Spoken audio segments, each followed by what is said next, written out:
Si recordamos aquello que pasó en Chicago, pero nos venimos al día a día entre que los trabajadores realmente hacemos un esfuerzo por dar nuestra mejor tarea, ¿verdad? Y uno dice esa lucha constante de que se respeten nuestros derechos, pues hemos hecho un recorrido tremendo, creo yo, y don Boris Bolina me acompaña precisamente para hablar de este tema. Licenciado, un placer tenerlo en casa. Muy buenos días. Buenos días, siempre un placer estar por acá con ustedes, Patricia. Si hablamos de Costa Rica, ¿verdad? ¿Cuál cree usted, en su opinión, ¿verdad? Es la posición que tenemos con respecto a la lucha de nuestros derechos para los trabajadores. Bueno, yo creo que, como hablábamos de extracámara, nos movemos en dos mundos, Patricia. Hay un mundo que es el estrictamente jurídico. Estamos entre los países que más horas se trabajan en el mundo. Wow. Sin embargo, queremos ir hacia una posibilidad de trabajar más todavía. Cuando veíamos ahora el resumen de la historia de los mártires de Chicago, veíamos que uno de los puntos era que trabajaban 14 horas diarias y nosotros vamos hacia las 12 horas. Eso es lo que pretende, por ejemplo, el proyecto 4.3 que está en la Asamblea Legislativa, que me parece que hablamos hace unos días sobre ese tema. Sí. Pero la cosa es, ¿trabajan realmente los trabajadores todo ese tiempo? Bueno, tenemos también un récord impresionante en temas de incapacidades, entonces tenemos una situación que es absolutamente clara. Y debemos preguntarnos, ¿por qué los países más avanzados más bien están retrocediendo en las horas de trabajo y en la efectividad?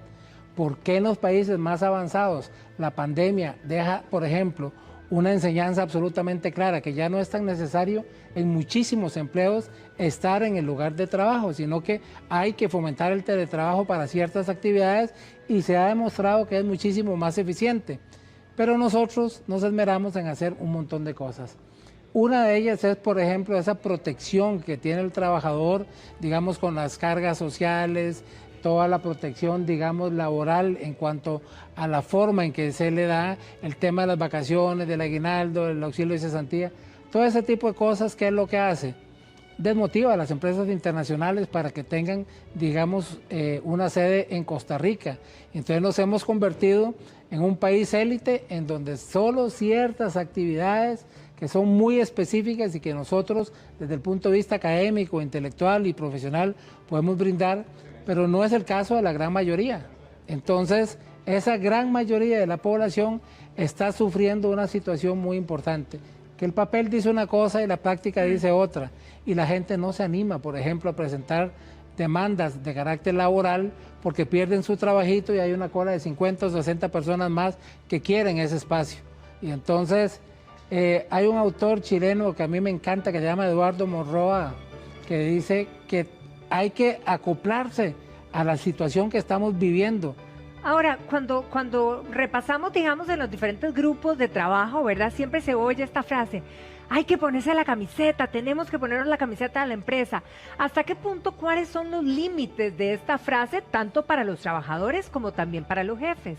Claro, el ponerse la camiseta significa estar, digamos, en la línea del patrono, pero muchas veces el patrono exige más de la cuenta o la persona que se pone la camiseta tiene su propio límite. Entonces, por ejemplo, cuando le dicen, mire, necesitamos que la empresa que va a producir un poquito más, usted se quede 2 o 3 horas entonces hoy y se le van a pagar las horas extras y todo, y la persona dice, no, yo salgo a las 5 de la tarde y no estoy obligado a quedarme. Sí está obligado, si el patrono demuestra que efectivamente es una situación de necesidad para la empresa, el trabajador lo tiene que hacer.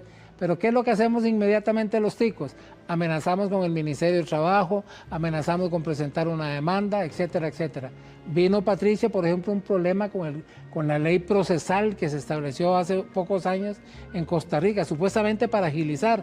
Pero usted presenta una demanda y le pone la audiencia de conciliación 2 años después. Sí, entonces el trabajador, ¿qué fue lo que ganó en la realidad? Nada. Y ahora que usted comentaba con respecto a que de verdad hay gente que no pone una denuncia porque quiere el trabajito y sabe que hay una fila atrás, ¿verdad?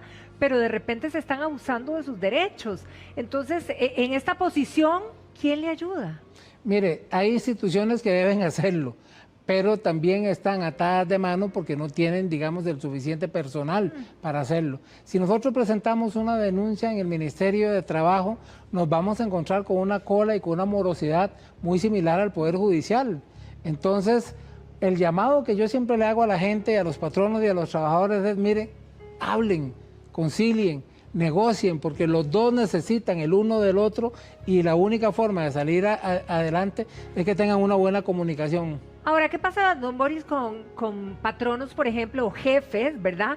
Que tienen mal genio, que son violentos e incluso que nos hablan muy feo y muchas veces nos irrespetan. ¿Qué puede hacer uno en este panorama? Bueno, es que también, Patricia, dice Weininger que todo extremo lleva en sí mismo la semilla de su propia destrucción.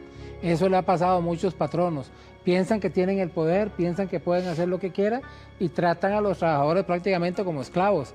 Y ellos, por necesidad, pues prácticamente no hacen nada. Pero los derechos existen, la posibilidad de acudir al sistema judicial, que es muy eficiente cuando se trata de materia del trabajador, pero es lento.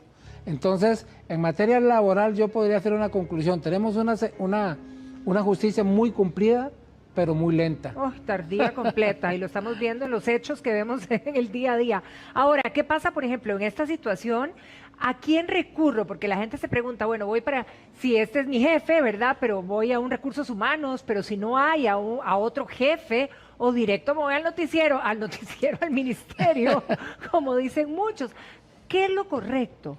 Bueno, Patricia, mire, usted acaba de decir algo que se le zafó, pero es cierto. Es cierto, usted sabe que me puse a pensar y sí, porque a nosotros nos llama mucha gente si les ayudamos a desenmascarar es mucho más efectivo, Patricia, en las noticias, ¿verdad? Mucho más efectivo, o sea, yo he visto solucionar problemas de las empresas de una forma más ágil, más célere, cuando ustedes intervienen. Sí, claro, pero no todo el mundo tiene el alcance de llegar, ¿verdad? No y tiene que la poder posibilidad, exponerlo así. Y no es noticia todo. Claro. Entonces, el pobre trabajador que tiene que lidiar solamente con una persona, por ejemplo, la empleada doméstica con su patrona, etcétera, entonces tiene que recurrir a las instituciones que existen, que sí las hay, pero tienen que tener paciencia, pero lo que sí tienen que tener claro es que tenemos un derecho laboral abundante, o sea, existen normas suficientes para poder actuar, un poder judicial que, repito, normalmente actúa muy bien, pero muy lento.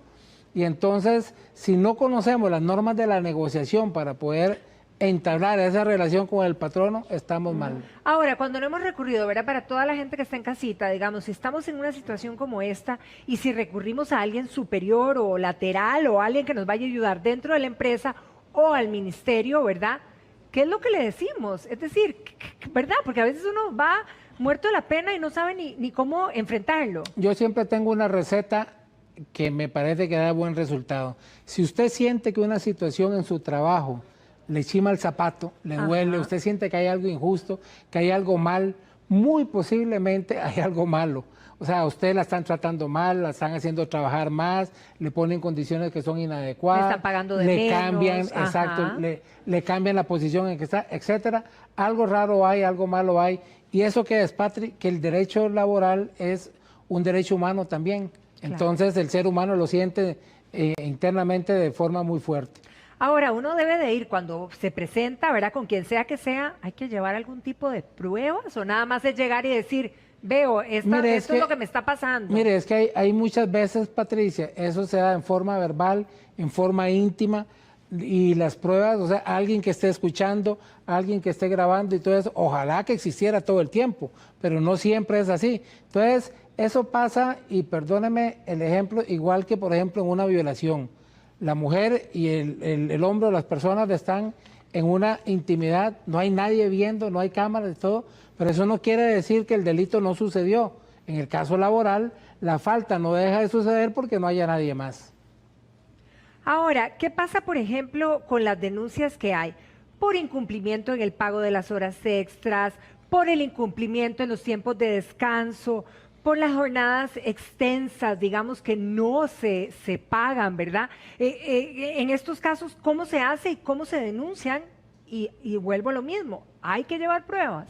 Sí, hay que llevar pruebas y hoy tenemos una fortaleza en el sistema judicial, que es la posibilidad de que las personas trabajadoras se hagan acompañar de un abogado que los suple el Estado. La defensa pública hoy tiene una defensa laboral y ellos pueden brindar, digamos, este servicio gratuito para que ese derecho humano al trabajo se convierta en una realidad. Porque antes de esto, Patricia, lamentablemente, las personas que no podían pagar un abogado prácticamente perdían todos sus derechos porque nadie los defendía. Ahora, en casos, por ejemplo, donde ya la situación es extrema, ¿verdad? Y donde el empleado dice ya no tengo paz mental y siento que no voy a tener cómo solventar o resolver esto. Esto es lo mismo, más de lo mismo, más de lo mismo, y decido renunciar. ¿Hay alguna manera uno de irse con su liquidación o ahí y la pierdo? Bueno, no decida renunciar así a priori, sino que tiene que hacerlo de una forma inteligente. ¿Por qué? Porque eso que le está molestando muchísimo posiblemente sea una causal de despido con responsabilidad patronal. Entonces, perfectamente puede pedir una medida cautelar en el Tribunal de Trabajo para que le den, por decirlo así, el permiso de irse, o inclusive el Ministerio de Trabajo tiene esa potestad. Entonces, la persona, yo siempre le recomiendo, mire, a no ser que usted tenga un mejor trabajo, otra posibilidad, o verdaderamente en forma amigable se quiera ir, el consejo de renunciar nunca es sano. Ahora, hay una mujer que nos escribió precisamente cuando íbamos a tratar este tema y dice ella que cuando salía del trabajo, óiganlo bien, ¿verdad? Ella tenía un jefe hombre, ¿verdad? Y ella era mujer, es mujer, y cuando salía del trabajo ella decidía bloquear en el teléfono al jefe y hasta el día siguiente que entraba a la oficina la volvía a desbloquear. ¿Eso se vale? ¿Se respeta? Porque ya no está en tiempo de trabajo. Sí, claro, yo creo, Patricia, que la gente, a no ser que le paguen disponibilidad, que es otra cosa. Tiempo completo, exacto, 24/7. O perfectamente le pueden decir, mire, yo le voy a pagar un plus si usted me contesta el teléfono todo el tiempo. Pero mira, hay jefes que son verdaderamente cansinos, ¿verdad? Entonces hacen llamadas, mandan mensajes a las 8, 9, 10 de la noche Sí. y la salida del trabajo era a las 5. Entonces, esa trabajadora yo le diría que es una medida para su propia protección y no tendría por qué ser juzgada por eso. No hay ningún problema entonces. Hacer Oficialmente respetar. no hay ninguna fuerza que la obligue a ella a contestar las llamadas y a contestar los mensajes después del trabajo, salvo, repito, que haya sido un convenio entre ellos de que eso sea así. Ahora, digamos, vámonos del otro lado, ¿verdad? Las responsabilidades de nosotros como trabajadores. ¿A qué estamos obligados a cumplir, verdad? Para, evidentemente, que se respeten nuestros derechos, pero nosotros también hacer lo que corresponde. Claro, algunas veces hay, digamos, reglas dentro del trabajo que fueron establecidas o en el contrato de trabajo, o hay un reglamento interno, alguna otra cosa así. Pero aquí lo importante, Patricia, es lo que te llama el contrato realidad. O sea, ¿qué fue lo que usted y yo como patrona y trabajador pactamos? ¿Qué fue lo que dijimos que iba a hacer? Y que si usted me va a poner a hacer a mí otras cosas que no estaban pactadas, que lo negociemos a ver si me va a pagar más o cómo vamos a hacer, pero si me cambian las reglas del juego y no me convienen, yo tengo todo el derecho de salir del juego también. Híjole, pero a veces se torna difícil, ¿verdad? El trabajador siempre va a estar en una posición débil. El derecho laboral es lo que nosotros llamamos un derecho donde hay una simetría del poder. El patrono siempre tiene más poder. Entonces, los trabajadores les da miedo realmente establecer cuáles son sus derechos porque sienten que si lo hacen pierden el trabajo y el trabajo es del sustento de la familia. Porque cuánto vemos, por ejemplo, a gente dependiendo de los diferentes empleos, ¿verdad? Gente que se lleva toda la tarea del trabajo a casa porque no ha podido terminar, porque es demasiado lo que tiene que hacer y tiene que cumplir. Y eso no pero lo ven como trabaja horas sobre extras. horas y sobre horas y eso no está valorado. Exactamente. Pero si no Sí. queda mal. Sí, pero Tiene miedo a perder su puesto, como claro, usted pero dice. desde el punto de vista judicial sí podría establecerse que son horas extras si se logra determinar que efectivamente lo hacían con el ánimo de no pagarle, pero incrementarle su cuota de trabajo, por decirlo de alguna forma. Ahora, según su criterio, don Boris, con lo bien que usted conoce, ¿verdad?, la legislación laboral, ¿en qué estaríamos en deuda todavía con este sector laboral? Yo pienso que el tema del tiempo de trabajo es muy importante. Lo que hablábamos al principio, ¿por qué si vemos países exitosos como los países nórdicos, Noruega, Suecia, Suiza, que son exitosos, trabajan solo 37 horas, pero lo hacen muy bien? Entonces le dicen a la gente, mire, eso es igual que la educación. Patricia, usted se encuentra colegios o escuelas donde los niños no tienen que hacer tareas en la casa, lo hacen todo en la escuela. ¿Cierto? Y llegan a la casa a disfrutar como niños. Cierto, cierto. Deberíamos decir a los trabajadores algo igual, mire, las 8 horas que usted va a estar en el trabajo, hágalas como tiene que hacerlas, muy bien. Y después tiene todo el espacio libre. Pero aquí trabajamos a medias y nos peleamos a medias. Ay, no, no, no. Vamos a mejorar esto, ¿verdad? Eso y sí. está en manos de todos nosotros como costarricenses. Totalmente. Don Boris, muchísimas gracias, como siempre. Un placer tenerlo aquí. Un placer para mí Feliz también. Día del Trabajo para usted. Igual para usted, Patricia. Muchas gracias.